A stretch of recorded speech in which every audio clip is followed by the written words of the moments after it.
Уважаемые участники Российской энергетической недели, просим вас занять свои места, отключить мобильные телефоны и вспышки фотокамер. Пленарное заседание начинается. Dear Russian Energy Week participants, you are kindly requested to take your seats, switch off your mobile phones and disable the flash setting on your cameras. The plenary session is starting now.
Уважаемые участники Российской энергетической недели, просим вас занять свои места, отключить мобильные телефоны и вспышки фотокамер.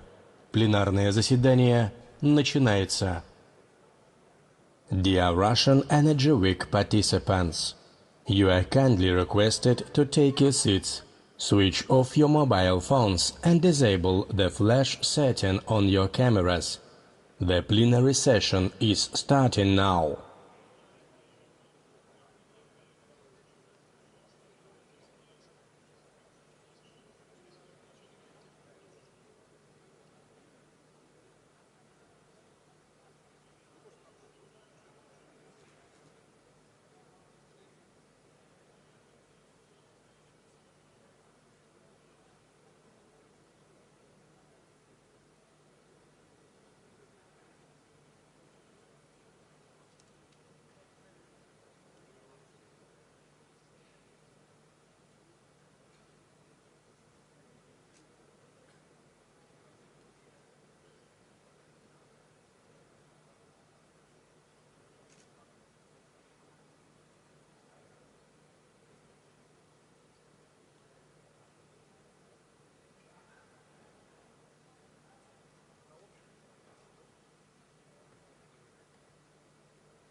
Уважаемые участники российской энергетической недели, просим вас занять свои места, отключить мобильные телефоны и вспышки фотокамер. Пленарное заседание начинается. Dear Russian Energy Week participants, you are kindly requested to take your seats, switch off your mobile phones and disable the flash setting on your cameras. The plenary session is starting now.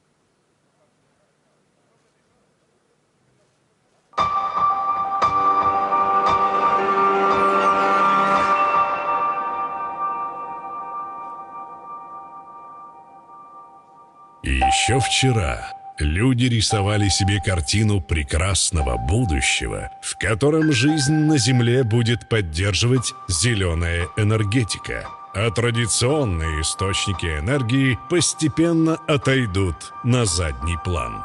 Но 2022 год внес свои коррективы. Конфликт цивилизаций запустил процесс смены устоявшегося миропорядка. Мир вошел в эпоху глобальных потрясений и перемен. Всемирный энергетический кризис привел к катастрофическим потрясениям, рекордной инфляции, уличным беспорядкам, вызвал рост цен на энергоносители и продовольствие. Энергетика, ставшая инструментом политики, самый большой удар нанесла по людям.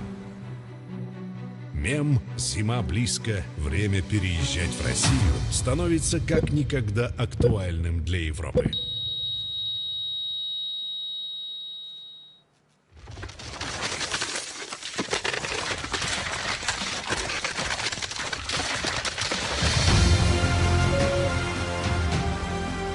Формирующийся многополярный мир ставит перед глобальной энергетикой новые задачи. Среди важнейших – стабильность энергообеспечения, налаживание надежных цепочек поставок, поиск новых регионов сбыта энергоресурсов. Для российской энергетики новое время диктует новую промышленную политику. В актуальной повестке поиск новых решений для топливно-энергетического комплекса, достижение технологического суверенитета, цифровая трансформация.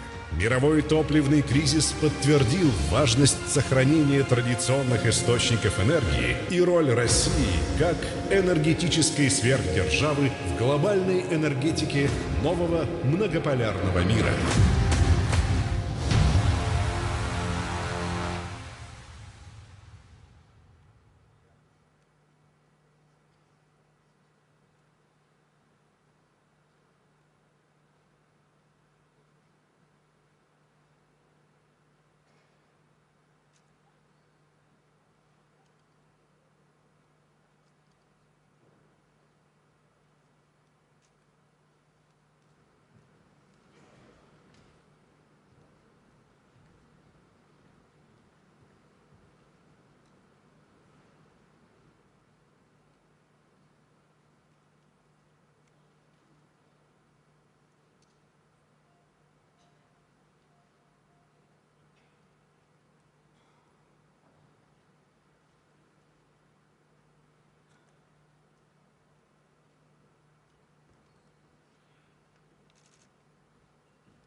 Президент Российской Федерации Владимир Владимирович Путин.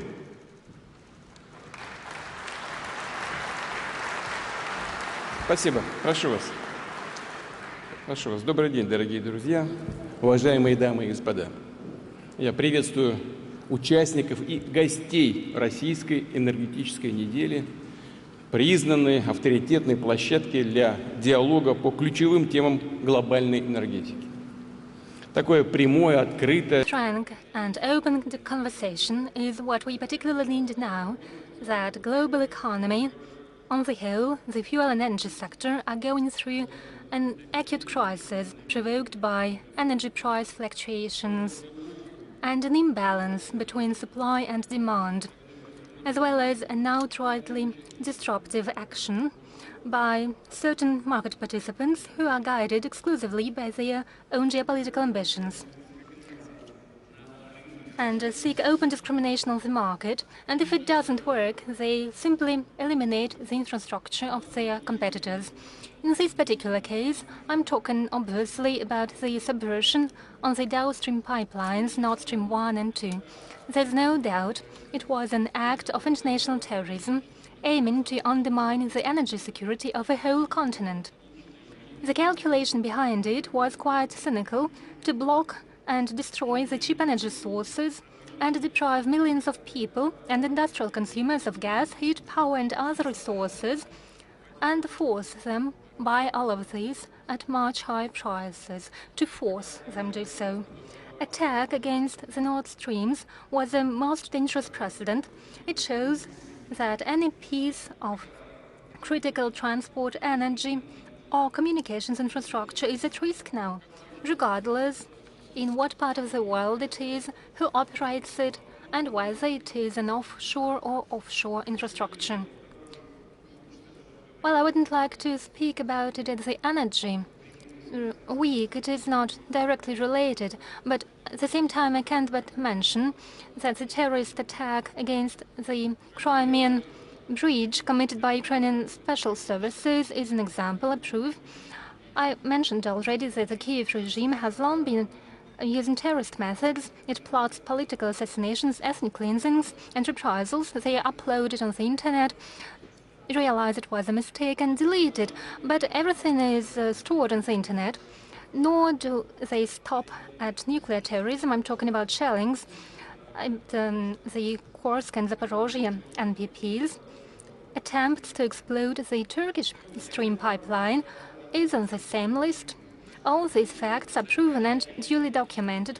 The masterminds and instigators of these crimes are the end beneficiaries, those who profit from instability and conflict. Who is behind the subversion of Nord Streams?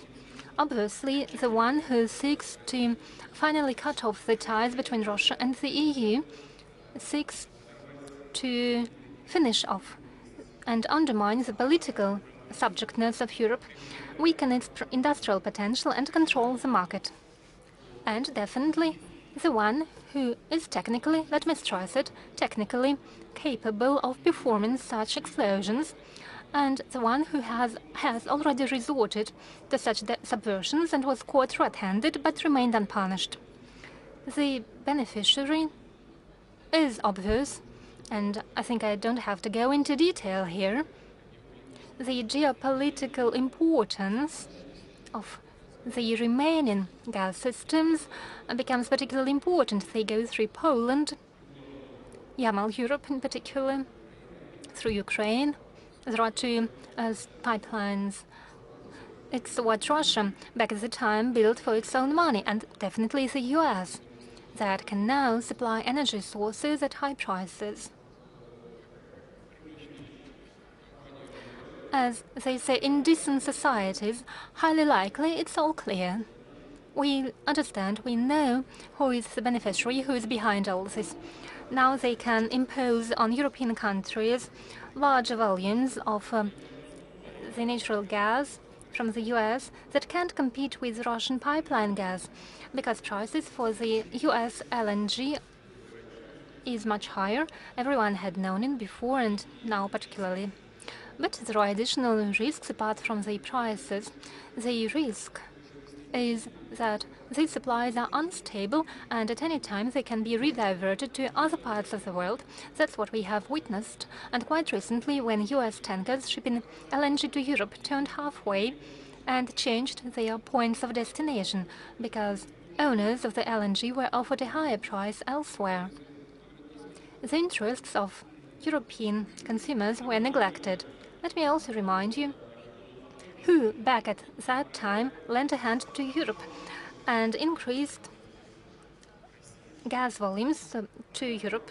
It was Russia, but leaders of these countries prefer not to think of it. On the contrary, they consider it possible to blame us as a neutral partner and supplier. Are we denying the supplies? We are ready to supply, and we are doing so in accordance with the contracts. We are supplying the whole volumes under the contracts. If someone doesn't want to buy our product, what can we do with it? It's your decision.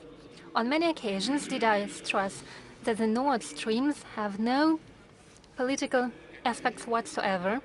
These are commercial projects with equal participation of Russian and European companies, meaning that the future of the pipelines, of the streams, is something that Russia and our partners in the EU should decide together. Let me say this. The pipelines running through the bottom of the Baltic Sea can be repaired, obviously, but it will make sense only in case their further use is economically justified, and definitely when the security is guaranteed. This is a prime condition. If together with our European colleagues we take together the decision to supply gas through the remaining one string of Nord Stream 2, apparently it still remains operational, and unfortunately we are not allowed to test it, but the pressure remains stable. Probably it was impaired. We don't know, we can say it. We are not participating in the investigation, but the pressure is stable, so it remains operational. Its capacity is 27.5 billion cubic meters a year, or about 8% of total gas imports to Europe. Russia is ready to start such supplies. The ball is in the court of the EU. If they want, they can just open the tap. Let me reiterate, we don't limit anyone. In particular, we are ready to supply additional volumes in autumn and winter.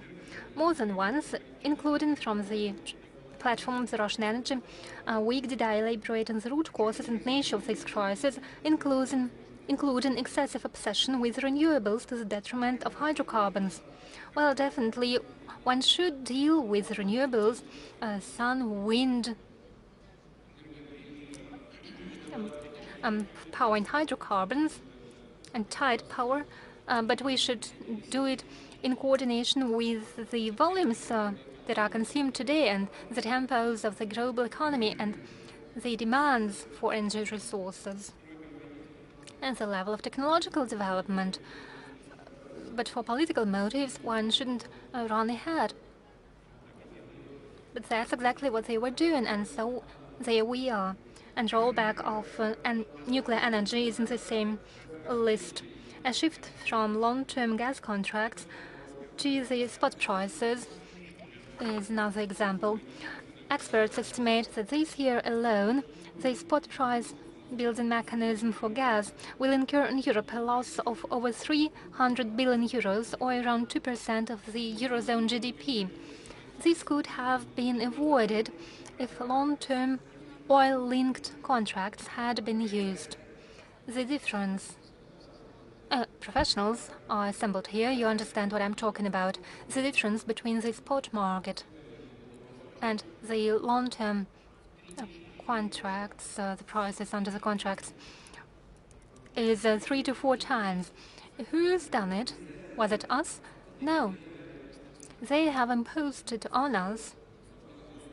They simply forced Gazprom to shift to the link to the spot market, and now they are deploring it. They are to blame themselves. It's clear how these A problem with the prices will be dealt with if the prices remain high. We've seen it in the past with regard to other goods. They'll simply print money. In the past year alone, the money supply in the EU increased by 1 trillion euros.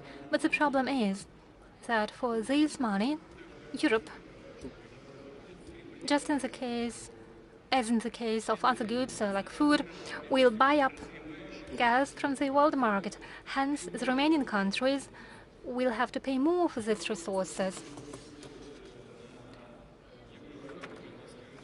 The resources, the volumes entering the European markets are sold at exorbitant prices, and it triggers inflation in its turn. In the Eurozone, it has already reached the level of 10%. Common European citizens are suffering. Over the past year, the electricity and gas bills rose by more than three times. As back in the Middle Ages, people started buying woods. Why is Russia to blame? They tried to blame someone else for it. In this case, on Russia. They are to blame themselves. It's not the result of any actions under the special military operation in Ukraine, in Donbass.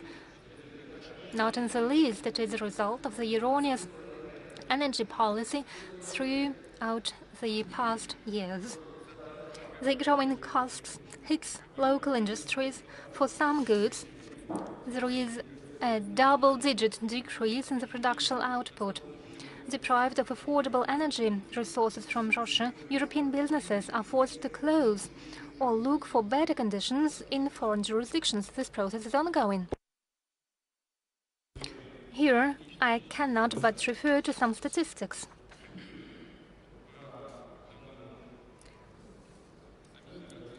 According to the European statistics, the exports to Russia in 2021 amounted to 89.3 billion euros, and imports from Russia 162.5 billion euros. The deficit in favor of Russia is $73.2 billion.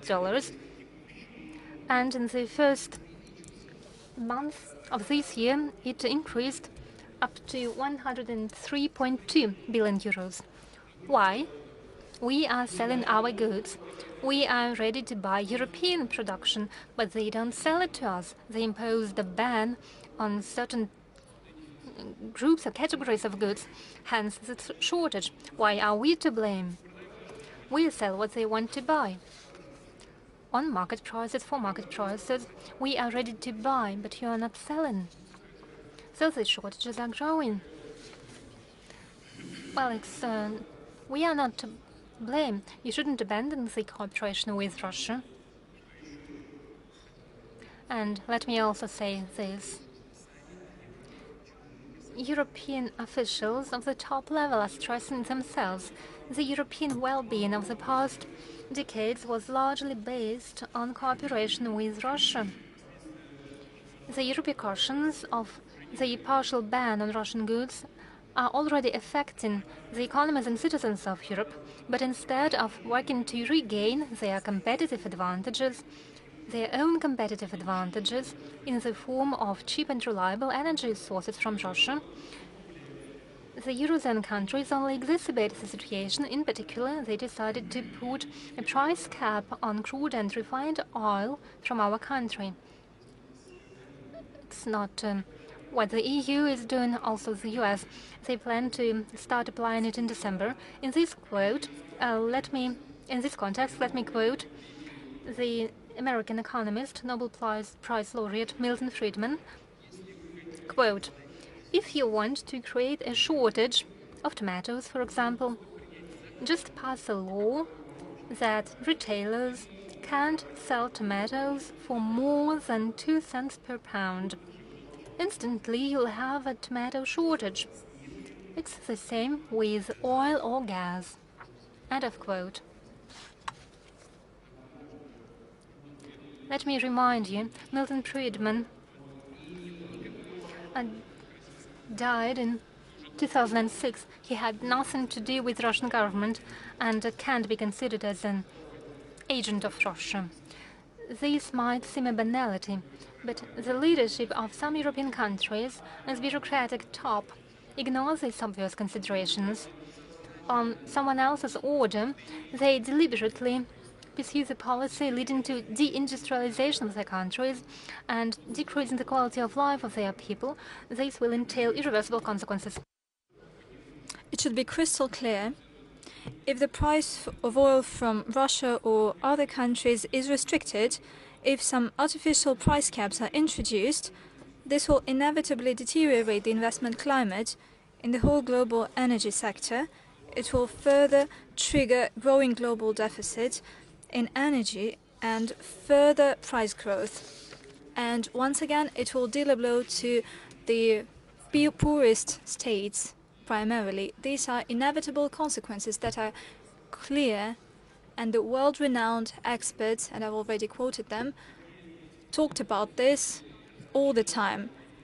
No interventions or releasing of oil reserves will rectify the situation. There would simply be no available resources in needed quantity, and you should understand that, finally. The thing is that, due to assertive promotion of the green agenda, and of course this should be supported, as I've mentioned, but you need to do it in a reasonable way. And when we're talking about an assertive promotion of the green agenda, including in the EU, a global oil and gas sector turned out to be underinvested already. At the same time, the leading oil producers, and I'm talking about some 20% of the global industry, they were sanctioned by the EU and the US. As a result, in 2020-2021, the investment in oil and gas production dropped to the minimal level of the past 15 years. Do you see that? In 2020-2021, way before the beginning of our special military operation in Donbass. And this investment turned out to be over 2 times lower than in 2014 due to the actions of the so-called Western politicians. The business underinvested some $2.5 trillion US.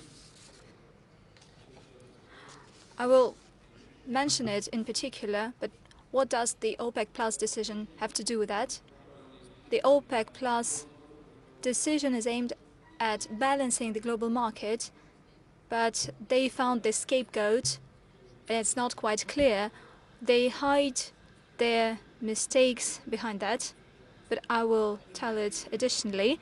Let me note another important aspect. Let's assume that, as I've already mentioned, a notorious oil price cap is introduced, but who would give you any guarantees that such price cap would not be introduced in other sectors of economy, in agriculture, in semiconductors industry, in fertilizers, in metallurgy? And I'm talking about price caps not only on Russia, but also on other countries of the world. Nobody will give such guarantees. And that means that by their reckless decisions, some Western politicians are putting at risk the global economy. They are destroying the well-being of the whole humanity. The Western neoliberal masterminds already have an experience in destroying traditional values, and we already see this, and it looks like they now switch to the freedom of entrepreneurship. Russia has always lived up to its commitments, and that is what makes us completely different from Western states. They cynically refuse to implement concluded contracts in finance and technology, in equipment supplies and maintenance. Let me say one thing. Russia's actions will not defy common sense. We will not pay for others' well-being at our own expense. We will not supply energy to those countries that limit the energy prices, to those who, instead of business partnership and market mechanisms, prefer cheating tricks and brazen blackmail.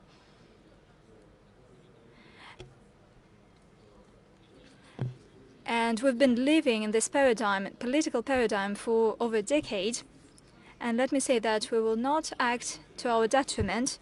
Bear this in mind. Our principal position is to ensure stable and balanced energy markets and the safe future of peoples, and this could be done only by ensuring joint efforts via an open, honest dialogue on the principles of shared solidarity and account for the national interests. And it is this kind of dialogue that we enjoy with our OPEC Plus partners, and I've already mentioned that. As you know, not so long ago, new arrangements were achieved within this agreement. They take into account primarily the trends in oil supply and demand, as well as long-term investment programs in oil sector.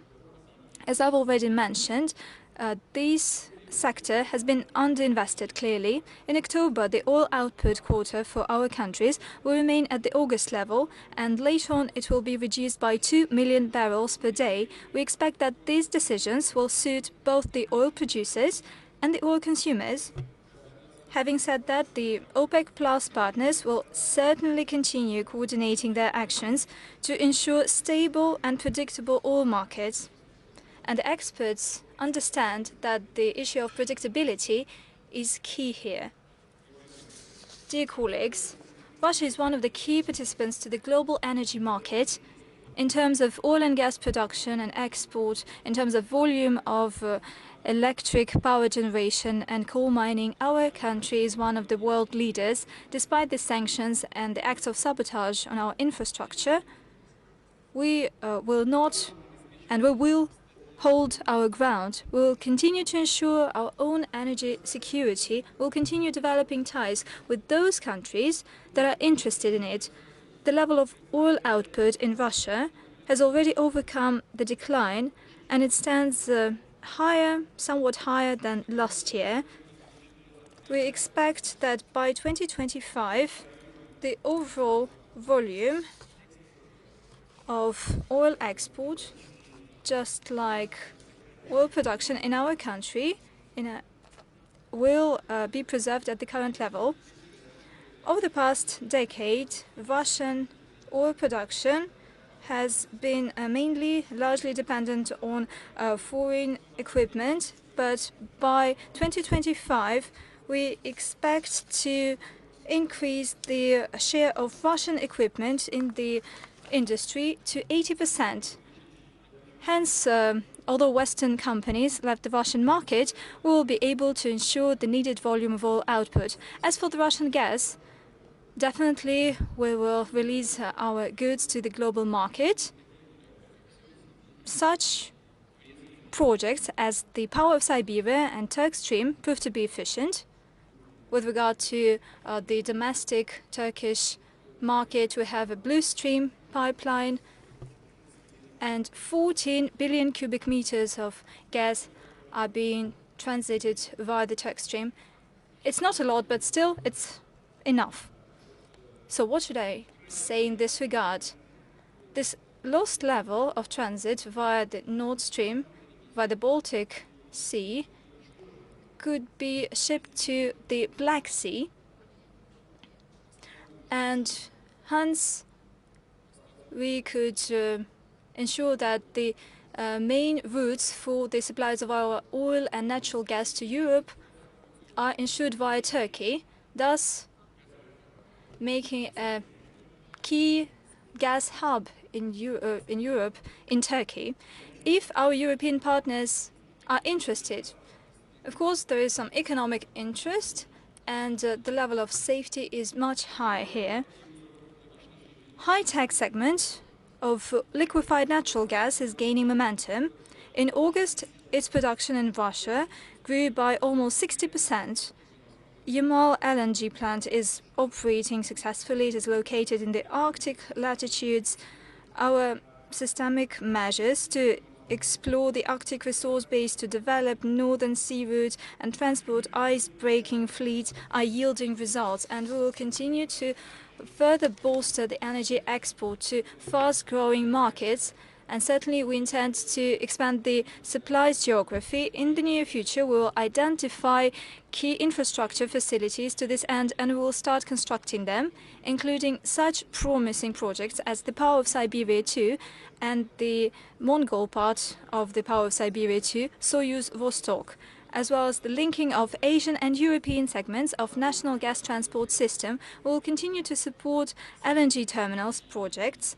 All the strategic and very specific tasks in this area have already been set to the Russian government, and I'm confident that they will be resolved.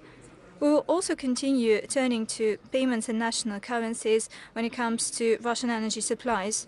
I've already mentioned one of such examples. Gazprom and its Chinese partners decided to switch to ruble and yuan in equal shares with regard to payments for gas supplies.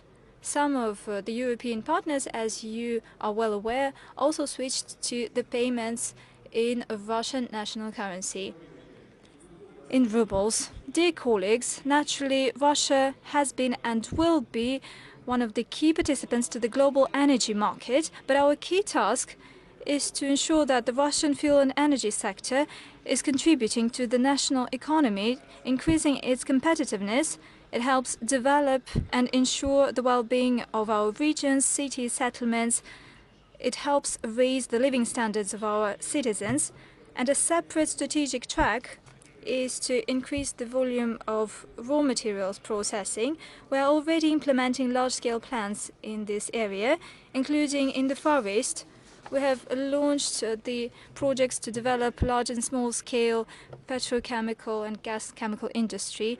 I am confident that in the near future the number of such projects will increase. Social gasification program is gaining momentum. I'm talking about residential houses in cities and settlements that have pipeline gas. As of early October, gas has been laid onto the landlords of over 300,000 households. At the same time, for many citizens, the cost of gas equipment and the works at the lot is a heavy burden. It is a strain for the family budget. Primarily, I'm talking about families with many children, veterans, and persons with disabilities and low-income families. Certainly, we need to provide assistance to them. In particular, I'm asking the regional authorities to ensure subsidies to citizens in need so that they could buy gas equipment and all the necessary works within their lot. And such subsidies should amount to at least 100,000 rubles per one gas grid connection. I understand that regions have different possibilities in terms of budgets, and that is why providing subsidies in Russian entities with low budget shall be supported by federal resources. I ask the government to monitor the implementation of this support measure and to assess whether extra steps are needed here. And there's another new decision. We have already agreed to include schools in social gasification program and to build gas supply systems there. I believe that it would be right if soon the government, together with Gazprom, could take similar decisions with regard to the medical facilities, hospitals, clinics, first aid stations. Hence, the key social facilities for the territories, both medical and educational ones, will receive the source of cheap and clean energy, which is especially important for the rural area. Overall, given new requests from the citizens and expanding number of connected facilities, I instruct the government to extend the program of social gasification beyond 2022. And another thing, despite the challenging economic situation, external restrictions, the capacities of Russian electric energy sector continues to be updated. This year, we put into operation and modernized facilities for over 2,000 megawatts. Such a systemic approach allows us to keep energy prices in Russia at the lowest level in Europe. Let me remind you that in the EU countries, this year alone, these prices grew multifold. Special attention should be paid to increasing the safety of the power grid. For the regions with the most difficult situation, special programs were developed this year, and I ask the government to start implementing them as soon as possible. Dear friends, the modern global energy sector faced unparalleled challenges and problems. Over many years, the international community has been dragged into this situation by short-sighted, flawed actions of a whole number of states. I've already mentioned that, and I believe that I was pretty convincing.